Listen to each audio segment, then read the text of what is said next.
அடுத்து ஒரு சகோதரர் கேட்கிறார், இலங்கையில் மழை வெள்ளத்தால் பாதிக்கப்பட்ட மக்களுக்கு தௌஹீத் ஜமாத் என்ன செய்தது?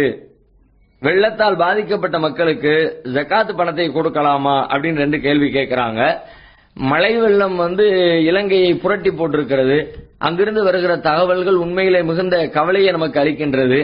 அதிகபட்சமாக கடந்த 30-35 ஆண்டுகளுக்கு பிறகு வரலாறு காணாத மழை என்று சொல்லப்படுகிற அளவிற்கு பெரும் பாதிப்பை அங்குள்ள மக்கள் சந்தித்துக் கொண்டிருக்கிறார்கள். குறிப்பாக அங்கு சில டேம் திறந்து விடப்பட்டிருக்கிற தமிழகத்தில் மழை வெள்ள பாதிப்பின் பொழுது எப்படி அணைகள் திறந்து விடப்பட்டு பெருத்த சேதத்தை தலைநகர் மக்கள் சந்தித்தார்களோ அதே போல அங்கேயும் உள்ள டேம்கள் நிரம்பிவிட்ட காரணத்தினால் அணைகளை திறந்திருக்கிறார்கள். அந்த அணை திறப்பின் வழியாக புத்தளம் பகுதியிலே, கொழும்பு பகுதியிலே மிகப்பெரிய பாதிப்புக்கு மக்கள் ஆளாகி இருக்கிறார்கள். அங்கிருந்து வரக்கூடிய தகவல்கள் உண்மையிலே மிகுந்த மனக்கவலையை நமக்கு ஏற்படுத்துகிறது. ஒரு பகுதியிலே கண்டி மாவட்டத்தில் இருக்கிற அரநாயக்கன் என்று சொல்லப்படுகிற ஒரு பகுதியில் மலை பிரதேசம், அங்கு மண் சரிவு ஏற்பட்டு ஏறத்தாழ 200 குடும்பங்கள் மண் அந்த சரிவிற்குள்ளே சிக்கி இருக்கிறார்கள், மாட்டிக்கொண்டார்கள், புதைந்து போயிருக்கிறார்கள் என்ற தகவல் வந்திருக்கிறது. ஒரு குடும்பத்திற்கு 4 பேர் 5 பேர் என்று கணக்கு வைத்தாலும் ஆயிரக்கணக்கான மக்கள் அதில் பலியாகி இருப்பதற்குரிய சாத்தியக்கூறுகள் இருக்கிறது. அதை தாண்டி பொதுவாக வேறு பல பகுதிகளில் பெய்த மழை வெள்ளத்தின் காரணமாக மரணத்தை தழுவி இருப்பதாக அதிகாரப்பூர்வமான இலங்கை அரசின் தகவலே சொல்லிக் கொண்டிருக்கிறது. அதேபோல 120 பேர் காணாமல் போயிருக்கிறார்கள், என்ன ஆனார்கள் என்றே தெரியவில்லை என்று அரசின் தகவல்கள் தெரிவிக்கின்றன. இந்த அளவிற்கு மழை வெள்ளத்தினுடைய பாதிப்பு இலங்கையை புரட்டி போட்டுக் கொண்டிருக்கிறது. அங்குள்ள பகுதி மக்களுக்காக வேண்டி உதவ வேண்டிய கடமை அனைத்து மக்களுக்கும் இருக்கிறது. குறிப்பாக தமிழகத்திலே மழை வெள்ள பாதிப்பு ஏற்பட்ட பொழுது தமிழ்நாடு தௌஹீத் ஜமாத் களத்திலே இறங்கி இறைவனின் கிருபையினால் மிகப்பெரிய அளவில் பணியாற்றியது. அதற்குரிய உதவிகளை அருளை இறைவன் செய்தான். அனைத்து மக்கள் வழியாக பொருளாதார உதவியும் சேர்ந்தது. ஏறத்தாழ 33 கோடி ரூபாய் அளவிற்கு அந்த பொருளாதார உதவிகளை மக்களுக்கு நாம் வாரி வழங்குகிற ஒரு வாய்ப்பை வல்ல இறைவன் நமக்கு வழங்கினான்.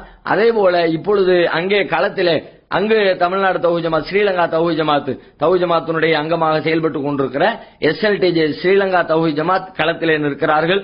அங்குள்ள நிர்வாகிகள் பல்வேறு குழுக்களாக பிரிந்து பணியாற்றிக் கொண்டிருக்கிறார்கள்.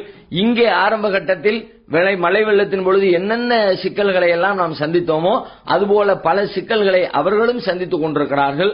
உதாரணமாக மீட்பு பணியின் பொழுது அவர்களை மீட்டு கொண்டு வருவதற்கு தேவையான போட் போன்ற வாகன வசதிகள் இல்லாமல் இருந்தது. அந்த வாகன போட்டை ஏற்பாடு செய்வதற்காக அரசாங்கத்திடத்திலே கோரிக்கை வைத்தும் மந்திரிகளிடத்திலே சென்று கேட்டும் கூட உரிய பதில் இல்லை. இதோ வருகிறது, அதோ வருகிறது என்று சொல்லிக் கொண்டிருக்கிறார்கள். இந்த நிலையில் முதலாக களத்திலே இறங்கிய தௌஹீத் ஜமாத் 4 போட்டுகளை வெளியிலிருந்து எடுத்து சொந்தமாக கொண்டு வந்து இறக்கி மக்களுக்கு பணி செய்து கொண்டிருக்கிறார்கள். அதுபோல முதல் தளம் அளவிற்கு மட்டும்தான் தண்ணீர் நின்று கொண்டிருக்கிறது. இன்னும் ஒரு சில மணி நேரங்களில் இறங்கிவிடும் என்று மக்கள் நினைத்துக் கொண்டிருந்த நேரத்தில் கொழும்பு பகுதியினுடைய பல்வேறு இடங்களில் அது முதல் தளத்தை தாண்டி, கிரவுண்ட் புளோரை தாண்டி முதல் தளம் என்று சொல்லி மேலேயும் அந்த தண்ணீர் அதிகரித்துக் கொண்டிருக்கிறது. இன்னும் தண்ணீர் வற்றவில்லை.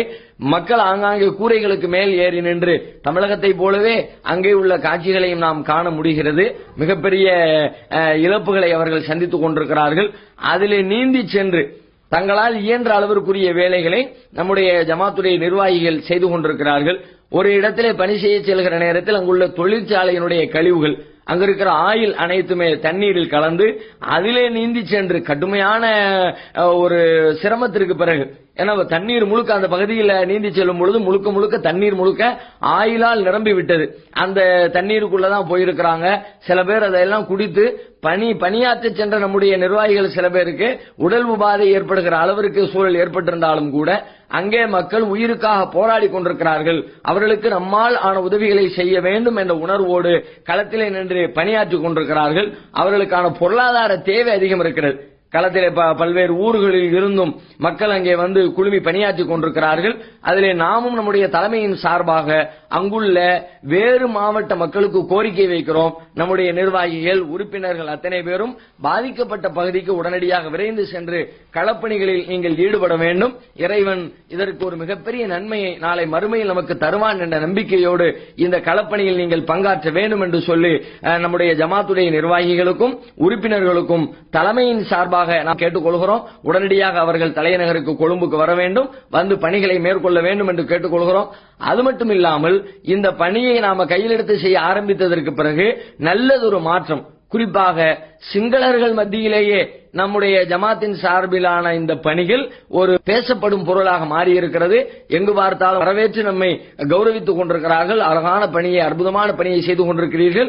தமிழகத்திலே எப்படி நீங்கள் தேர்தலில் நின்றால் உங்களை நாங்கள் ஆதரிப்போம், உங்களுக்கு நாங்கள் வாக்களிப்போம் என்று சொல்லி செல்லுகிற பகுதி மக்கள் எல்லாம் நம்மை அங்கீகரித்துக் கொண்டார்களோ, அதே போல அங்குள்ள சிங்கள மக்களும் கூட நீங்கள் தேர்தலில் நிற்க வேண்டும், உங்களுக்கு நாங்கள் வாக்களிக்க வேண்டும், வேறு யாரும் வராத நேரத்திலே இடத்திலே நீங்கள் வந்து எங்களுக்கு பணியாற்றிக் கொண்டிருக்கிறீர்கள் என்று சொல்லி மனம் திறந்து அங்குள்ள மக்களும் பேசிக் கொண்டிருக்கிறார்கள். அதை நம்முடைய நிர்வாகிகள் வழியாக நம்முடைய கவனத்திற்கு அந்த செய்திகள் எல்லாம் வந்து கொண்டிருக்கிறது. மேலும் நீங்கள் பார்த்தால் அங்குள்ள அரசியல்வாதிகள், குறிப்பாக கிழக்கு மாகாண சபையினுடைய உறுப்பினராக இருக்கிற முஸ்லிம் காங்கிரஸ் சார்பில் பாராளுமன்ற தேர்தலில் வேட்பாளராக போட்டியிட்ட ஷிபிலி ஃபாரூக் அவர்கள் தன்னுடைய முகநூல் பக்கத்துல தௌஹீத் ஜமாத்திற்கு உங்களுடைய உதவிகளை வாரி வழங்குங்கள் அப்படின்னு ஓபனாகவே அவங்க தான் களத்தில் நிக்கிறாங்க, வேலை செய்து கொண்டிருக்கிறாங்க, தேவையான பொருளாதார உதவிகளை எல்லாம் அவங்களுக்கு நீங்க கொடுங்க, அவங்க தான் களத்தில் நின்று மக்களை சந்தித்து மக்களுக்கு தேவையான உதவிகளை செய்து கொண்டிருக்கிறார்கள் என்று சொல்லி தங்களுடைய முகநூல் பக்கத்திலே கூட அவர் அறிவிப்பு செய்திருக்கிறார். இப்படி பல்வேறு எதிர்கொள்கைகள் உடையவர்களும் நம்முடைய கொள்கைக்கு மாற்று கருத்துடையவர்களும் நம்முடைய இந்த சமுதாய பணியை, மக்கள் நலன் கொண்ட மக்கள் நலனை அக்கறை கொண்டிருக்கிற இந்த பணியை பாராட்டுவதும் அவர்களுக்கு உதவிகள் செய்யுங்கள் என்ற கோரிக்கையை வைத்துக் கொண்டிருக்கிறார்கள் என்பதை நாம் பார்க்க முடிகிறது. இதை கேட்டுக் கொண்டிருக்கிற மக்களும் உங்களாலான உதவிகளை நீங்கள் அவர்களுக்கு அனுப்பலாம். நம்முடைய தலைமைக்கு நீங்கள் அனுப்பி தந்தால் கூட அவர்களுக்கு உரிய முறையில் அந்த பொருளாதாரம் செலவிடப்படும் என்ற செய்தியையும் நாம சொல்லிக் கொள்கிறோம். அதோடு சேர்த்து வெள்ளத்தால் பாதிக்கப்பட்ட மக்களுக்கு ஜக்காத் பணத்தை கொடுக்கலாமா அப்படின்னு கேட்டிருக்கிறாங்க. தாராளமா உதவிகள் செய்யலாம். நிர்கதியா நிக்கிறாங்க தானே, எல்லாத்தையும் இழந்து நிக்கிற மக்கள், ஏழை எளிய மக்களா தான் அவங்கள கருத்துல கொள்ள வேண்டும். ஒண்ணுமே இல்ல, சாப்பாட்டுக்கே வழி இல்ல அப்படின்ற பட்சத்துல இருக்கிறவங்களுக்கு தாராளமா நம்முடைய ஜக்காத்து பணத்தை விநியோகம் பண்ணலாம்.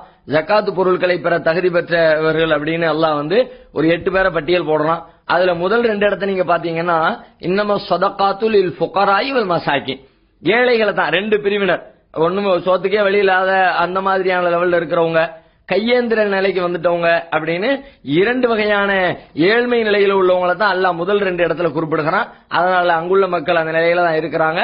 நம்முடைய ஜக்காத்து பொருளை அதற்காக செலவிடலாம். மார்க்க ரீதியாக அதுல எந்த தவறும் இல்லை.